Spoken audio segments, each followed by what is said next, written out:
தீபிகா, அண்ணா பல்கலைக்கழக மாணவி பாலியல் வன்கொடுமை வழக்கில் குற்றவாளி ஞானசேகரனுக்கு தண்டனை 30 ஆண்டுகள் சிறை தண்டனை விதித்து தீர்ப்பு அளிக்கப்பட்ட நிலையில் யார் அந்த சார் என்ற விவகாரம் தொடர்பாக இன்னும் சர்ச்சை நீடிக்கிறது என்று சற்று முன்பு கூட எதிர்க்கட்சி தலைவர் அதிமுக பொதுச் செயலாளர் எடப்பாடி பழனிசாமி அறிக்கை விடுத்திருந்தார். இந்த சூழ்நிலையில் தீர்ப்பு வெளியான பிறகு அரசு தரப்பு வழக்கறிஞர் ஜெயந்தி இது தொடர்பாக முழுமையான விளக்கம் அளித்திருக்கிறார். இதில் அண்ணா பல்கலைக்கழக வளாகத்தில் டிசம்பர் 23ஆம் தேதி அன்று மாலை 6:29 மணியிலிருந்து 8:52 மணி வரை அந்த தொலைபேசியில் ஞானசேகரனுடன் உரையாடிய நபர் யார் என்பதுதான் என்று மிகப்பெரிய சந்தேகமாக இருந்து வருகிறது என்றும் அந்த சந்தேகத்திற்கு அறிவியல் பூர்வமாக விளக்கம் நீதிமன்றத்தில் விசாரணை அதிகாரியின் ஆவணங்கள் மூலமாக அளிக்கப்பட்டிருக்கிறது என்று வழக்கறிஞர் ஜெயந்தி அதை விளக்கம் அளித்திருக்கிறார். அந்த விளக்கத்தின்படி ஞானசேகரன் அன்று மாணவியின் முன் 6:29 மணிக்கு அந்த செல்போனில் அவர் பேசியது 6:29 மணியிலிருந்து 8:52 மணி வரை சார் என ஒருவருடன் பேசிக் கொண்டிருந்ததாக அந்த மாணவியின் தரப்பில் கூறப்பட்டதாக தெரிவிக்கப்பட்டது. ஆனால் அந்த நேரத்தில் அது அவரது ஞானசேகரனின் செல்போன் ஏரோப்ளேன் மோடில் போடப்பட்டிருந்தது என்று ஏர்டெல் நிறுவனத்தின் அது ஏர்டெல் சிம் கார்டு தான் ஞானசேகரன் அதை பயன்படுத்தியிருக்கிறார். அந்த ஏர்டெல் சிம் கார்டை அந்த பகுதியில் உள்ள சர்வீஸ் புரோவைடர் மற்றும் அந்த நோடல் அதிகாரி ஆகியோர் நீதிமன்றத்தில் ஆவணங்களாக அதை சமர்ப்பித்திருக்கிறார்கள். அவர்கள் சமர்ப்பித்த ஆவணங்களின்படி இரவு 6:29 மணியிலிருந்து 8:52 மணி வரை குற்றவாளி ஞானசேகரன் ஏரோப்ளேன் மோடில் தான் அதை பயன்படுத்தி இருக்கிறார் என்றும் 8:52 மணிக்கு தான் அவருக்கு ஒரு மிஸ்டு கால் வந்திருக்கிறது என்றும் அண்ணா பல்கலைக்கழக ஊழியர் போல் அவர் நடித்திருக்கிறார்.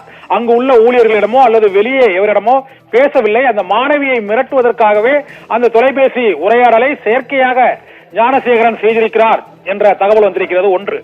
இரண்டாவது, ஃபாரன்சிக் எவிடன்ஸ் அனாலிசிஸ் மூலமாக அந்த ஃபாரன்சிக் சயின்ஸ் லேப் ரிப்போர்ட் நீதிமன்றத்தில் சமர்ப்பிக்கப்பட்டிருக்கிறது.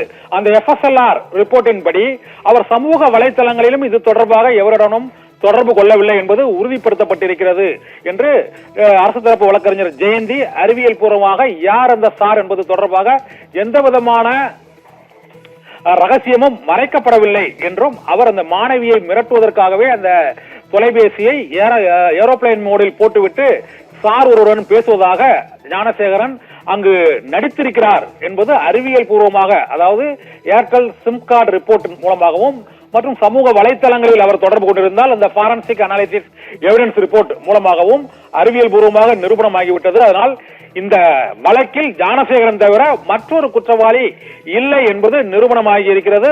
ஒருவர் தான் குற்றவாளி. இது பற்றி இந்த தீர்ப்பு வந்ததற்கு பின்னர் ஆதாரமின்றி எவரும் பேசினால் அது நீதிமன்ற அவமதிப்பு தான் என்றும் அந்த அரசு தரப்பு வழக்கறிஞர் ஜெயந்தி கூறியிருக்கிறார். அவர் யார் அந்த சார் பிரச்சனைக்கு முற்றுப்புள்ளி வைக்கும் வகையில் அரசு தரப்பு வழக்கறிஞர் ஜெயந்தி பேசிய அந்த விளக்கங்களை இப்போது நாம் பார்க்கலாம். நிறைய டிபேட் அதெல்லாமே நான் பார்த்தேன். அதுல நான் தெளிவுபடுத்தணும்னு நான் நினைக்கிறேன். முதல்ல எங்களை பொறுத்த வரைக்கும் அந்த அக்யூஸ்டுடைய போன் தான் வெப்பன் ஆஃப் த கேஸ். அந்த போனை ஃபாரன்சிக் எவிடன்ஸ்க்கு நாங்க அனுப்புறோம். நீதிமன்றம் மூலமாக ஃபாரன்சிக்கு அனுப்பப்பட்டு அந்த போன்ல என்னென்ன விஷயங்கள் இருந்தன, அதுல அவருடைய சோசியல் ஆக்டிவிட்டிஸ் என்னென்ன, சோசியல் மீடியா எதெல்லாம் இருக்கிறாரு, வேற என்னென்னலாம் அதுல இருக்கு அப்படின்னு சொல்லி எல்லாத்தையுமே அந்த ஃபாரன்சிக் அனாலிசிஸ்க்காக அனுப்பப்பட்டது. அதுல குறிப்பாக அந்த சம்பவ தினம் 23ஆம் தேதி அந்த போனுடைய நடவடிக்கை என்ன அப்படின்னு ஃபாரன்சிக் லேப் அனலைஸ் பண்ணி அந்த போன் பிளைட் மோட், அதாவது ஏரோப்ளேன் மோடுல போடப்பட்டது அப்படிங்கறத FSL ஃபாரன்சிக் சயின்ஸ் லேபரட்டரி ரிப்போர்ட்டாக ஆவணமாக நீதிமன்றத்தில் தாக்கல் செய்துள்ளது.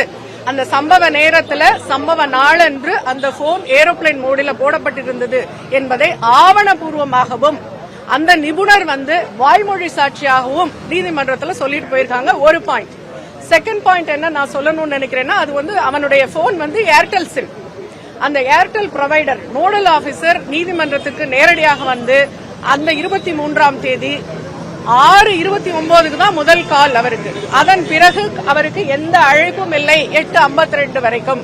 8:52க்கு SMS அலர்ட் அவருக்கு கிடைக்குது. என்னன்னா மிஸ்ட் கால் அலர்ட் கிடைக்குது. சோ இவரு இந்த காலகட்டத்தில் ஏரோப்ளேன் மோடுல போடப்பட்டிருக்கிறார் அப்படிங்கறத ஏர்டெல் ப்ரொவைடரும் தெளிவாக நீதிமன்றத்தில் எடுத்துரைத்துட்டாரு. இதையும் தாண்டி இன்னொரு விஷயமும் சொல்றேன். 358 BNSS படி இஃப் சப்போஸ் ஒரு பர்சன் அதுல இன்னொருத்தர் இருக்கிறாரு அப்படின்னு நீதிமன்றம் கருதினால் நீதிமன்றத்திற்கே அதிகாரம் உண்டு அவனையும் இணைத்து குற்றவாளியாக்கி விசாரணை நடத்தலாம்னு.